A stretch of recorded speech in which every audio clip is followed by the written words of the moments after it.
제가 어릴 때 많이 불렀던 찬양 가운데 탕자 이야기만 만나면 저도 모르게 부르게 되는 찬양이 있습니다. 그 가사가 이렇죠. 탕자처럼 방황할 때도 애타게 기다리는 부드러운 주님의 음성이 내 마음을 녹이셨네. 오 주님 나 이제 갑니다. 이런 찬양이죠. 날 받아 주소서. 이제는 주님만 위하여 이 몸을 바치리다. 이 곡을 부르면서 저는 자주 청소년 때, 청년 때였죠. 아, 내가 탕자구나. 내가 주님을 떠났구나. 내가 주님께 돌아가야지 하는 결심을 반복해서 했던 것 같습니다. 사실은 이 탕자의 비유, 제가 정확하게 표현하면 아들을 잃었다가 다시 찾은 아버지의 비유라고 말씀을 드리기는 하지만, 어쨌든 이 탕자 이야기를 듣는 순간 우리 가운데 많은 사람들은 내가 탕자구나, 내가 주님께 돌아가야 되겠다라는 결심을 하죠. 그런데 여러분, 예수께서 이 비유를 말씀하실 때 첫 번째 의도는 주님 곁을 떠나 있던 사람들에게 다시 주님께로 돌아오라는 메시지를 주시기 위해서 이 비유를 말씀하신 것이 아니다라는 것을 우리가 기억하는 것이 중요합니다. 그래서 이 비유는 집 나간 아들이 돌아와서 아버지가 환대하고 아들됨을 회복시켜주고 잔치를 열어주는 해피엔딩으로 끝나질 않는 거예요. 만약에 예수를 떠난 사람들에게 돌아오라는 이야기를 들려주실 거면 해피엔딩으로 끝나는 게 좋았겠죠. 그런데 이 이야기는 해피엔딩으로 끝나지를 않습니다. 이 이야기 속에서 이 상황이 불편한 사람이 있었던 거죠. 예수님은 굳이 불편한 사람이 있었다는 이야기를 만들어내시는 겁니다. 다른 메시지가 있으셨던 거죠. 제가 어릴 때는 그런 농담도 했습니다. 이 집 나간 아들이 다시 집으로 돌아왔을 때 제일 힘들어하던 게 뭘까? 그러면 이제 사람들은 큰아들이라고 대답하는데 사실은 살찐 송아지라고, 죽어야 되니까 그런 농담을 하기도 했어요. 그런데 정말 이 아버지의 큰아들이자 돌아온 탕자의 형이 이 상황을 불편해하죠. 자, 렘브란트가 그린 그림에 보면 옆에 서 있습니다. 저 인물인 것 같아요. 잘 입었죠. 아버지가 입은 것과 같은 망토인 것 같아요. 그런데 자세를 보세요. 경직되어 있습니다. 표정도 경직되어 있어요. 손이 지팡이 같은 것을 쥐고 있는데 꽉 쥐고 있습니다. 저건 불편한 사람의 모습이죠. 화가 나 있는 모습인 거예요. 못마땅한 모습입니다. 이 이야기를 묘사하면서 렘브란트는 이 돌아온 아들의 형이 이 상황을 지금 몹시 못마땅하고 있다는 걸 그려내고 있는 거예요. 달려들어 끌어안지는 못하더라도 그래도 훨씬 더 부드러운 표정과 자세를 지을 수 있지 않았을까요? 그런데 왜 저 형은 무엇이 저렇게 불편했을까요? 자, 집 나간 아들이, 동생이 돌아온 거예요. 아버지가 살찐 송아지를 잡아서 잔치를 엽니다. 자, 여러분, 이 형이 만약에 저 같은 사람이면요, 그런 생각을 할 거예요. 이미 유산 분배가 끝났잖아요. 그럼 유산 분배가 끝났는데 저 녀석이 돌아와서 지금 뭔가를 누리고 있으면 그건 누구 거냐는 거예요. 아버지 돌아가시면 내 건데 이제 저 녀석은 왜 돌아와서 내 몫을 가로채고 있나, 그런 생각 안 했겠습니까? 저라면 했을 것 같아요. 그런데다가 아버지한테는 말도 못하게 섭섭한 거죠 지금. 그래서 화가 나서 집에 들어가려고 하지도 않는 거예요. 결국은 아버지가 직접 나와서 이 아들에게 들어가자고 합니다. 그런데 형이 항의를 하죠. 이제는 29절과 30절입니다. 내가 여러 해 아버지를 섬겨서 아버지 일을 내가 다 했는데, 실제로 지금 이 부분에, 이 비유에 보면 밭에서 돌아오고 있었어요. 그러니까 뭐 일을 하다 오는 거예요. 그런데 나한테는 염소 새끼 한 마리 안 주더니 저 녀석 재산 다 가지고 가서 다 허비해버리고 돌아왔는데 살찐 송아지가 웬 말입니까? 판소리로 만들면 아주 극적일 것 같아요. 이 부분은 웬 말이오 하면서 지금 그런 불평을 하는 거예요. 한마디로 불공평하다는 것입니다. 여러분 어떻게 생각하십니까? 그런데 이 이야기 속의 아버지는 분노하는, 화를 내고 있는 큰아들에게 이렇게 말하죠. 세번역으로 보면 31절에 얘야, 너는 늘 나와 함께 있으니 내가 가진 모든 것이 다 네 것 아니냐. 그래서 여러분, 이 비유 속에 이 큰아들의 문제가 무엇이었을까요? 아버지의 일을 열심히 했지만 아버지와 소통하지 않았던 겁니다. 아버지의 마음을 몰랐던 거고요. 자신의 아들됨도 누리지 못했던 거예요. 아버지의 책임이 아니었던 거예요. 아버지를 사랑하지도 않았던 겁니다. 아버지의 일을 그저 열심히 해서 아버지 눈밖에 나지 않고 아버지가 돌아가실 때 유산을 정확하게 분명하게 상속받는 것이 이 아들의 목표였던 거죠. 의무감만 가득했고 사랑은 없었어요. 의무감만 가득했고 사랑은 없었습니다. 아버지가 힘드셨을 것 같아요. 왜? 아까 그 그림에 렘브란트가 잘 포착했는데요, 제 눈에는 아버지가 입었던 망토하고 같은 망토예요. 뭐예요? 이미 아버지의 소유가 자신의 소유고 아버지의 권한을 자기가 갖고 있었던 거예요, 이 사람은. 근데 아버지와의 관계가 그만큼 성숙하지 않아서 자기가 마땅히 누릴 수 있는 것도 누리지 못하고 일만 하는 아들이었다는 거죠. 그냥 아버지, 저 친구들하고 돼지 한 마리 잡아먹을게요 하면 아버지가 야, 살찐 송아지 잡아먹어, 이래야 된다는 거예요. 이럴 수 있는 사이였다는 거예요, 본래. 근데 이 아들은 아버지와의 그런 관계를 만들어내지 못한 거죠. 아버지에 대한 오해만 가지고 있었던 거예요. 아버지의 재산에만 관심이 많았던 거죠. 의무감만 가득했고 사랑은 없었던 거예요. 그래서 여러분, 이 아들은 아버지와 함께 살았지만 한 번도 그 몸은 아버지 곁을 떠나지 않았지만 마음이 아버지 곁에 있지 않았던 거죠. 그런 의미에서 이 큰아들 역시 탕자였던 겁니다. 또 다른 탕자. 오늘 설교의 제목처럼 집 한 번 떠난 적이 없는 탕자로 이 큰아들이 살아온 거죠. 아까 설교를 시작하면서 제가 그런 말씀 드렸죠. 예수님이 이 비유를 말씀하신 첫 번째 의도는 예수님을 떠났다고 생각하는 사람들이 아니었다. 예수님은 이 비유 속에 작은 아들들에게 말씀해 주신 게 아니라는 거예요. 이 비유 속에 큰 아들들 들으라고 지금 예수님은 이 비유를 말씀해 주고 계시다는 겁니다. 그러면 누가 예수님 앞에 큰 아들일까요? 이 비유 속의 큰 아들이 어떤 사람들일까요? 예수님 앞에. 누가복음 15장 설교를 시작하면서 여러분, 2주 전에 이미 설명을 드렸죠. 앞부분에 보면 세리들과 죄인들이 모두 예수의 말씀을 들으려고 예수님께 몰려옵니다. 근데 불평하는 사람들이 있었잖아요. 바리새파 사람들과 율법학자로 대표되는 당시 종교 지도자들, 하나님 잘 믿었던 사람들, 그 사람들이 투덜거렸다는 거예요. 아니, 예수라는 사람이 저 죄인들을 맞아들이고 그들하고 밥을 먹어? 굉장히 못마땅해 했다는 거예요. 그래서 3절에서 분명히 말하죠. 그래서 예수께서는 그들, 바리새인들과 율법학자들을 들으라고 비유를 말씀하셨다. 본문이 분명히 언급을 하고 있습니다. 그래서 예수님은 이 비유를 말씀하셨다는 거예요.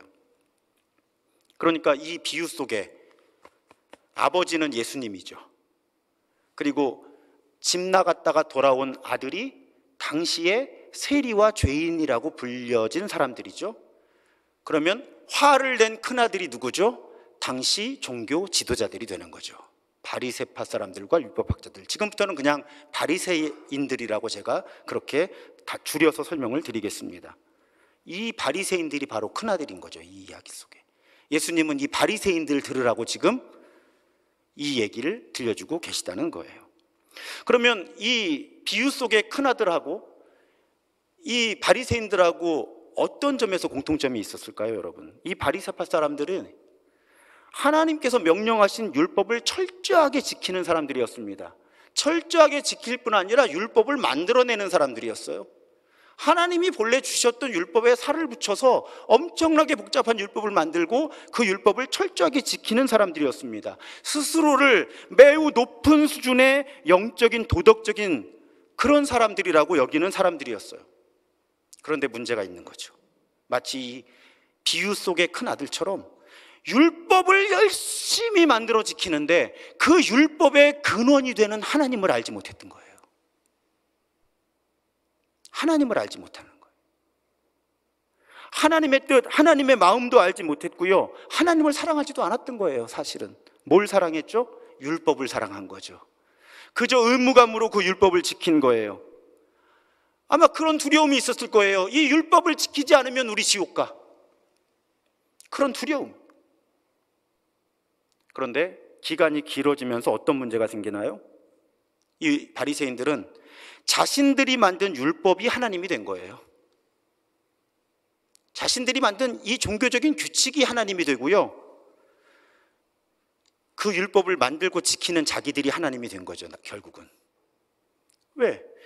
율법을 지키는 사람이 하나님의 사람인데 율법을 자신들이 만들잖아요. 자신들이 하나님이 된 거예요. 교만이 하늘을 찔렀겠죠. 거기에 또 심각한 문제가 나타나기 시작합니다. 자신들이 결정한 기준에 미치지 못하는 사람들은 하나님의 백성이 될 자격이 없다고 정죄하기 시작한 거죠. 이제 하나님의 환대를 받을 자격이 없다, 저런 인간들은. 우리 바리새인들처럼, 율법학자들처럼 이런 기준을 만족시켜야만 하나님은 그 사람을 사랑하신다, 하나님은 그 사람을 자녀로 받아주신다. 그러니 그 기준을 충족시킬 수 없는 저런 인간들은 하나님 나라에 들어올 자격이 없다. 그렇게 사람을 규정하고 차별한 거죠. 그런데 예수님이 불편할 수밖에 없는 겁니다. 자신들이 죄인으로 낙인 찍은 사람들과 예수님이 친해지거든요. 용납할 수 없는 일이에요. 어떻게 하나님의 아들이 저래? 어떻게 메시아 그리스도가 저럴 수가 있어? 메시아 그리스도가 아닌 게 분명해, 하나님의 아들이 아닌 게 분명해라고 결정할 수밖에 없죠. 왜? 이미 율법을 만들고 열심히 지키는 자기들이 하나님의 자리에 올라가 있으니까. 그래서 예수를 죽이잖아요. 예수님께서 이런 당시 믿음 좋다고 스스로 믿었던 사람들한테 위선자들아 이렇게 말씀하시는 이야기가 복음서에 가득하죠. 그래서 이런 바리새인들, 율법학자들, 당시 종교 지도자들 들으라고 누가복음 15장에서 잃어버린 양을 다시 찾은 이야기, 잃어버린 동전을 다시 찾은 이야기, 잃어버린 아들을 다시 찾은 이야기, 그 잔치를 여는 기쁨을 이야기로 들려주셨다는 거예요. 예수님의 마음을 좀 거칠게 표현하면 이렇습니다. 니들이 뭘 알아, 하나님에 대해서? 니들이 뭔데 니들은 잘났고 누구는 구원받을 자격이 있네 없네, 구원을 받네 못 받네, 하나님이 사랑하네 안 사랑하네, 죄인이네 아니네, 그거 누가 정하는 거야? 니들이 진짜 하나님을 알아? 이 정도로 좀 강하게 말씀드려야 여러분들이 이 상황을 이해하실 것 같아서. 예수님의 마음이 그런 거예요. 그래서 비유 하나로 안 되는 거예요. 잃어버린 양의 이야기, 잃어버린 동전의 이야기, 잃어버린 아들의 이야기를 반복해서 말씀하시면서 니들이 하나님을 알아? 하나님이 얼마나 니들이 죄인이라고 낙인 찍고 차별하고 혐오하는 사람들을 사랑하시는지 니들이 알아? 예수님이 이 말씀을 하고 싶으셨던 거예요. 자, 그러면 이제 이야기를 우리에게로 돌려보죠. 자, 비유 속의 큰아들의 문제를 살펴봤고요, 예수님 시대에 이 비유의 대상이 되었던 바리새인들의 문제를 살펴보았습니다. 그러면 우리는 어떤가요? 여러분, 우리는 어떨 때 이 이야기 속의 큰아들처럼 될까요? 우리는 어떨 때 바리새인처럼 될까요? 일단 뭘 열심히 시작할 때 문제가 생깁니다. 열심히 하지 않으면 아무 문제가 일어나질 않아요. 자, 열심히 성경 공부를 하고요, 열심히 사역을 합니다. 열심히 종교적인 규칙을 지키는 거예요. 그러면 1차적으로 자존감이 회복되는데 이 자존감이 쉽게 교만으로 이어지는 거죠. 우월감이 생기는 거예요. 나는 우월한 사람이다. 나는 구원받을 자격이 있는 사람이다를 넘어서서 하나님이 나에게 충분히 보상을 하셔야 한다, 교회가 나에게 충분히 보상을 해야 된다라는 그런 마음이 점점 커지는 겁니다. 문제는 점점 하나님과의 관계는 망가지고 단절되기 시작하는 거예요. 왜? 하나님은 교만하고 함께 하시질 않거든요. 성경에 보면 사실은 하나님이 함께 하시는 게 아니라 교만해질수록 하나님을 잃어버리게 되는 거죠. 그래서 하나님과의 관계가 망가지는 거예요. 열심히 합니다. 예배 한번 안 빠지고 헌금 종류별로 다 드리고 교회에서 하는 봉사활동도 열심히 하는데 좋은 거예요. 근데 살아계신 하나님과의 친밀함이 사라지는 거죠. 또 하나님을 계속 알아가려고 하는 노력을 난 다 알아 이렇게 돼버리는 거예요. 나 이런 과정도 마쳤고 이런 과정도 마쳤고 뭐 DTS도 했고 뭐 이것도 했고 이것도 했고 나 뭐 할 만큼 다 했습니다. 이렇게 되는 거죠. 그러면서 지금 이 순간 나와 함께 하시는 하나님과의 관계가 망가지는 거예요. 여전히 종교적인 규칙은 열심히 지킵니다. 그렇게 하나님과의 관계가 망가지면서 동시에 다른 사람들을 이제 낮춰보기 시작하는 거죠. 저 인간들은 자격이 없어. 저 사람들은 자격이 없어. 자기가 만든 기준이 하나님의 기준이라고 믿게 되는 거예요. 내가 불편한 사람은 하나님도 불편해하고 내가 미워하는 사람들은 하나님도 미워한다고 믿게 되는 거죠. 그런 심리가 우리 안에서 싹트기 쉽다는 것입니다. 처음에는 몇 사람에게서 이런 심리가 나타날 수 있어요. 그런데 때로는 한 교회 전체가 혹은 한 나라의 교회 전체가 혹은 세계 교회 전체가 이런 심리에 오염이 되는 거죠. 그래서 누군가를 차별하고 혐오하는 것이 어떤 교회의 문화가 되기도 합니다. 누군가를 죄인으로 정죄하고 그 사람은 하나님이 사랑하시지 않는다, 하나님이 심판하신다고 정죄하고 이것이 어떤 공동체 전체를 지배하는 주류 문화가 되기도 해요.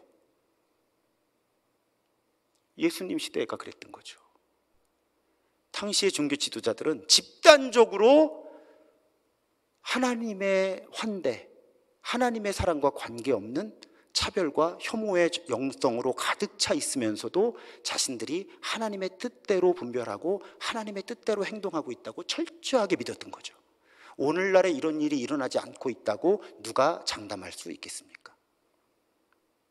그래서 여러분, 우리에게는 늘 작은 아들이 될 위험성이 있어요. 탕자가 될 위험성이 늘 있습니다. 그런데 탕자가 될 위험성만 있는 게 아니고요, 우리 모두는요 큰 아들이 될 위험성도 있는 거예요. 집 한 번 떠나지 않은 탕자로 살아갈 가능성이 사실은 지금 이 자리에 계신 분들에게는 더 높다고 볼 수 있습니다. 아마 평생 교회를 떠나지 않으실 분들이 여기 많으실 것 같아요. 그런데 집을 떠나지 않는 탕자가 될 가능성, 위험에 노출되어 있는 거죠. 확률적인 거예요. 여러분 이렇게 도매금으로 넘기지 마시고요. 확률적으로 볼 때 제 경험은 교회에 오래 소속되어 있을수록 집 떠난 적 없는 탕자가 될 가능성, 바리새인의 모습이 드러날 가능성이 많습니다. 직분이 높을수록 바리새인의 마음을 품을 가능성이 높아요. 교회 안에서 인정받을수록, 어떤 교육과 훈련을 많이 참여할수록, 어떤 사역을 열심히 할수록 오히려 바리새인이 될 가능성이 굉장히 높아지는 거예요. 그렇다는 게 아니라 확률적으로 높다는 말씀이에요. 그래서 제일 위험한 사람들이 누구다? 목사다. 그렇잖아요. 저는 이 모든 일을 이끄는 사람이니까 그 다음이 장로님들이 위험한 거죠. 이제 장로가 되고 싶은 사람들도 위험한 거고요. 큰아들, 바리새인의 마음을 품을 위험에 그만큼 많이 노출되는 사람들이라는 거예요.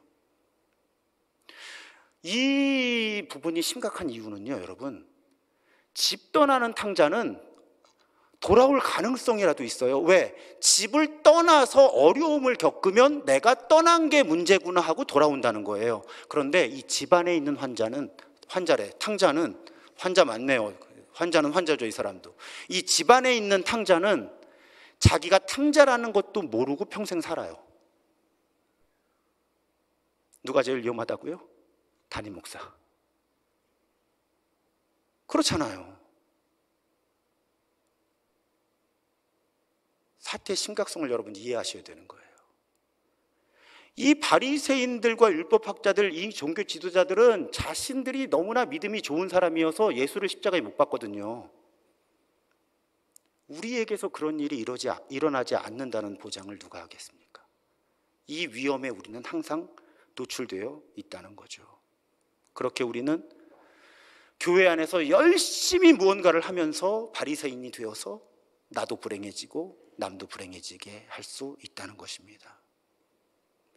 여기서 내가 그리스도인이 된 지 몇 년이 되었습니다, 신도중앙교회 교인이 된 지 몇 년이 되었습니다라는 대화를 우리가 자기소개할 때 할 수밖에 없잖아요. 그럴 때마다 스스로 물어보십시오. 나에게는 이런 바리새인이 되려는 현상이 일어나지 않고 있는지. 오늘 말씀을 준비하다가 떠오른 말이 있어요. 제가 아주 저를 찌르는 말입니다. 18세기 영국의 여성 소설가였던 제인 오스틴의 말이라고 하죠. 오만은 다른 사람이 나를 사랑할 수 없게 하고, 편견은 내가 다른 사람을 사랑하지 못하게 한다. 저에게 제일 아픈 말 가운데 하나예요. 살아가다 보면 여러분들은 아니셨으면 좋겠는데 제가 그것을 깨달았을 때가 있어요. 내 주변에 사람이 많이 없구나. 이유가 뭘까요? 저의 오만함 때문에 제 옆에 사람이 오질 않는 거죠.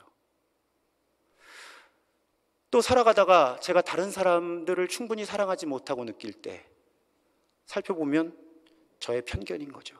이 사람은 이래서 안 되고 저 사람은 저래서 안 되고. 결국 살아오다 보니까요, 주변에 다른 사람들이 사라지는 이유가 저에게 있더라고요.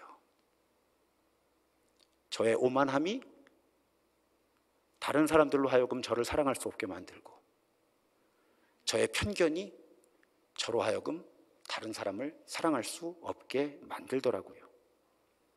여러분, 우리에게 이런 오만과 편견은 자주 벽을 쌓게 합니다. 자신과 다른 사람들을 분리시키는 거예요. 자신을 고립시킵니다. 그렇지만 성숙한 사람이 되기 전까지는 내가 오만과 편견 때문에 스스로 담을 쌓아서 관계가 단절되고 있고 단절되었다는 걸 깨닫기가 힘든 거죠. 늘 잘못을 다른 사람에게서 찾게 되는 겁니다. 바리새인들이 그랬고요. 교회는 어떨까요? 여러분, 우리는 전도합니다. 근데 전도하는 사람들의 마음이, 태도가 이 큰아들의 마음, 태도, 또 바리새인들의 마음과 태도가 되면 아무리 전도해도요, 사람들을 복음으로 초청할 수가 없는 거예요. 왜? 기본적으로 오만과 편견의 태도를 가지고 교회 밖에 있는 사람을 대하고 있다는 것을 이분들이 느끼거든요. 우리는 하나님의 선택받은 백성이고 저 사람들은 다 지옥 갈 사람들이다. 우리는 하나님이 사랑하고 저 사람들은 하나님의 사탄의 사람들이다. 이런 고백이 오만과 편견과 매우 복잡하게 엉키면서 교회와 세상을 단절시킬 수 있는 거예요. 우리가 열심히 전도한다고 하지만, 선교한다고 하지만 우리를 통해 하나님의 마음이 드러나지를 않는 거죠. 오만과 편견만 사람들이 경험하게 되는 그런 일들이 교회를 통해서도 얼마든지 일어날 수 있다는 말씀이에요. 나쁜 소식이죠. 여러분, 표정이 어둡습니다. 그런데 여기에 좋은 소식이 있어요. 굿뉴스가 있습니다. 아주 좋은 소식이 있어요. 그 좋은 소식이 뭘까요? 오늘 이 비유 속의 아버지는 집 나갔다가 돌아온 아들도 환대했지만 이 큰아들도 환대하고 있다는 거예요. 집 나간 적 없이 탕자가 된 이 큰아들도 이 아버지는요, 직접 나와서 설명을 해주고 설득합니다. 본래 내 모든 것이 다 너의 것이었어. 제가 오늘 이 장면을 묵상해서 이 설교를 준비하면서 회개한 부분이 있어요. 저도 이렇게 복음서를 읽어나가면서 마치 예수님이 당시 이 바리새인들과 율법학자로 대표되는 종교 지도자들을 사랑하지 않으셨다는 느낌을 가지고 성경을 읽어나갔던 적이 많았던 것 같아요. 왜? 너무 싸우고 부딪히고 예수님이 비판하시고 비난하시니까 예수님이 저런 인간들은 사랑하시지 않았을 거야 라는 느낌을 가지고 복음서를 읽고 해석하고 묵상한 적이 많았던 거죠. 근데 오늘 이 비유를 들으면서 예수님의 마음을, 하나님의 마음을 새롭게 고백하게 된 거예요. 예수님이 당시에 율법학자, 바리새인들, 종교 지도자들을 자꾸 비판하고 오늘 이런 비유들을 통해서도 깨달으라고 말씀하시는 이유는 미워해서가 아니라 사랑하셔서 그랬던 거죠. 그래서 이 이야기 속에 아버지가 이 큰아들을 야단치지를 않는 거예요. 야단치지를 않고요, 이 아들도 품어주는 거죠. 이 당시 종교인들과 충돌하는 예수님의 마음이 결코 미움이 아니었구나. 안타까움 때문에. 왜요? 사실은 세리와 죄인보다 이 바리새인들이요, 객관적으로 괜찮은 사람들이었거든요. 이 사람들이 하나님이 어떤 분이신지, 하나님 나라가 움직이는 원리가 뭔지를 조금만 이해하고 방향만 바꾸면 하나님의 자녀됨의 그 일을 잘 감당할 수 있을 뿐만 아니라 수많은 사람들에게 하나님이 어떤 분이신지를 알려줄 수 있는 사람들이었던 거거든요. 대표적인 인물이 누구예요? 사도 바울. 사도 바울이 바리새인 중에 바리새인이었잖아요. 그런데 그렇게 예수와 교회를 대적하며 살다가 예수님 만나서 변화되고 나니까 그가 가지고 있던 모든 지식과 경험들이 예수가 그리스도시며 이 땅에 하나님의 통치가 이루어진다는 것을 증언하는 일에 사용됐잖아요. 예수님은 이 기대를 가지고 당시 종교 지도자들과 부딪히신 거죠. 이 사람들아, 당신들이 세리와 죄인이라고 낙인 찍었던 이 사람들 하나님이 얼마나 사랑하시는 줄 알아? 플러스 하나님은 너네들도 너무 사랑해. 그러니까 하나님 위해서 일만 열심히 하지 말고 좀 친하게 지내자, 나랑. 그 마음을 담아서 예수님이 이 비유를 들려주셨다는 말씀이에요. 우리 하나님이 어떤 분이신지를 표현하는 말 가운데 제가 자주 인용하죠. 너무 좋아하는 표현이에요. 급진적인 환대라고 하는 표현입니다. 급진적인 환대. 환대라고 하는 것, 영어로 hospitality죠. 단어의 뜻은 그겁니다. 낯선 것을 환영하는 거예요. Welcoming the strangers. 낯선 것을 환영하는 것을 환대라고 부르는 거죠. 그런데 우리 하나님은 낯선 존재들을 환영하시는데 급진적으로 환대해 주신다는 거예요. 성경 속에 우리 하나님이 그런 모습으로 나타난다는 거죠. 그 하나님의 이미지를 설명하느라고 예수님이 이 비유 속에 아버지를 설정하신 거예요. 당시 사람들이 쉽게 이해할 수 없는 수준으로 작은 아들과 큰 아들을 모두 안아주는 아버지가 우리 하나님이시라는 거죠. 집 떠났다 들어온 탕자도 안아주고 집 떠난 적 없는 탕자도 안아주는 아버지가 우리 하나님이시라는 거예요. 그러니 우리가 여러분, 하나님의 형상을 회복할수록, 예수님을 닮은 사람들이 될수록, 성령으로 하나님의 영으로 충만한 사람들이 될수록 우리도 어떤 사람이 되어야 될까요? 어떤 표적이 나타나야 될까요?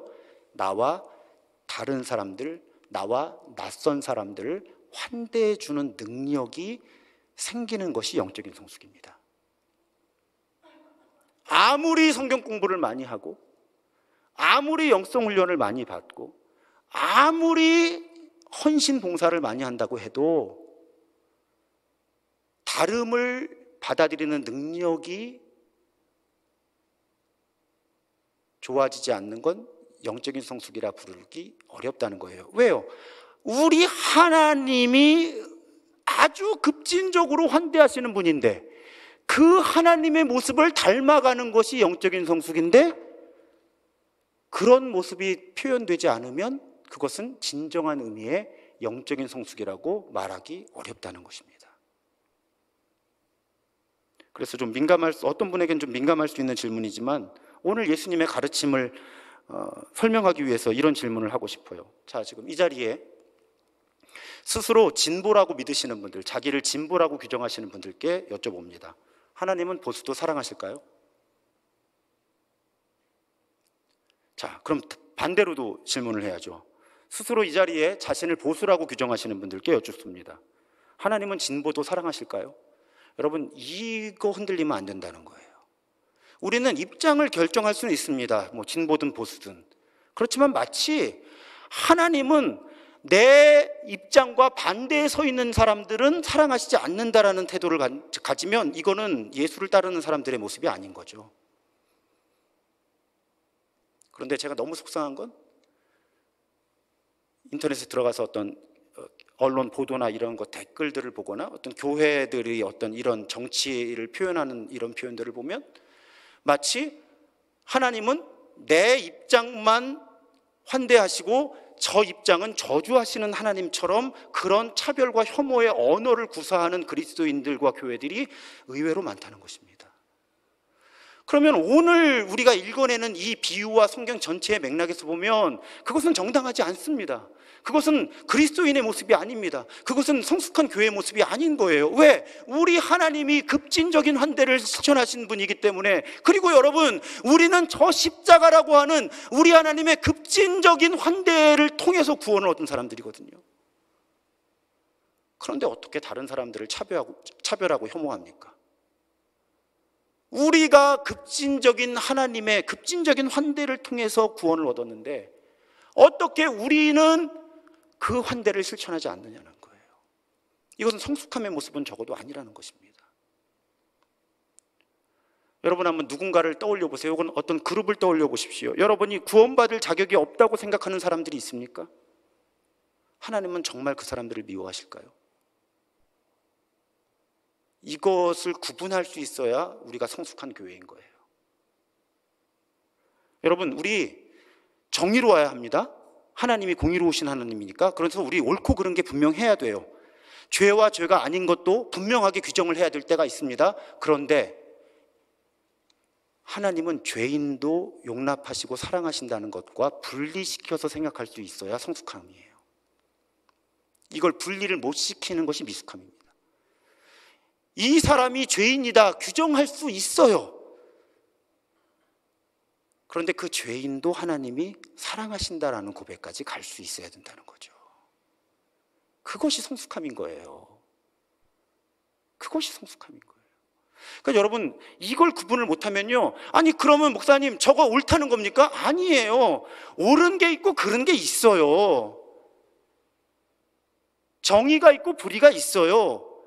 우리 이거 분별할 능력이 생기는 것도 성숙함이에요. 대신 진정한 성숙함은 우리가 죄라고 규정하고 죄인이라고 규정하는 사람들도 하나님은 사랑하신다라는 고백을 놓치지 않는 겁니다.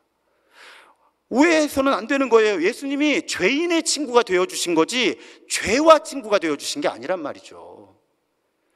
예수께서 죄를 용납하시고 사랑하신 것이 아니라 죄인들을 용납하시고 사랑해 주신 거예요. 이걸 구분할 수 있어야 성숙함이라는 거죠. 사랑하는 여러분, 십자가에서 사람이 되신 하나님께서 급진적인 환대로 우리를 끌어안아 주셔서 우리가 구원을 얻는 거예요. 그 원리를 이해한다면 우리도 최선을 다해서 나와 다른 사람들, 내가 불편한 사람들, 내가 쉽게 받아들이기 힘든 사람들도 끌어안아 주시는 하나님의 마음을 그래도 닮아가지는 못해도 흉내라도 내야 되지 않는가, 교회가. 세상은 자꾸 양극화되고요. 이 정치 지도자들도 자기 지지층만 확보하면 돼요. 그러니까 자꾸 분열의 언어를 사용하죠. 갈등을 조장합니다. 여러분, 교회의 역할이 무엇입니까? 그런 세상 속에서 하나님 나라에 이루어지는 화해와 평화를 선포하고 그 화해와 평화를 이루어가는 것이 우리 그리스도인들과 교회의 역할인 거예요. 우리 하나님이 그렇게 급진적으로 우리를 환대하시는 하나님이라는 것을 우리가 고백한다면 우리의 언어는, 우리의 생각은 차별과 혐오의 생각이 되어서는 안 됩니다. 우리도 급진적인 환대를 실천하는 생각과 삶의 방향으로 나아가는 것이 그리스도인의 성숙함이다라는 말씀이에요. 예수님께서는 누가복음 15장에 세 개의 비유를 연달아 말씀하시면서 우리를 그런 삶으로 초청하고 계십니다. 사랑하는 여러분, 다시 말씀드릴게요. 옳은 건 옳은 거고 그릇된 건 그릇된 겁니다. 하지만 하나님은 모든 사람을 사랑하시고 차별 없이 구원하기 원하신다라고 하는 그 고백을 철저하게 붙들면서 이 세상에 하나님 나라를 이루어가는 화해와 평화의 도구로 일상을 살아가시기를 주님의 이름으로 축복합니다.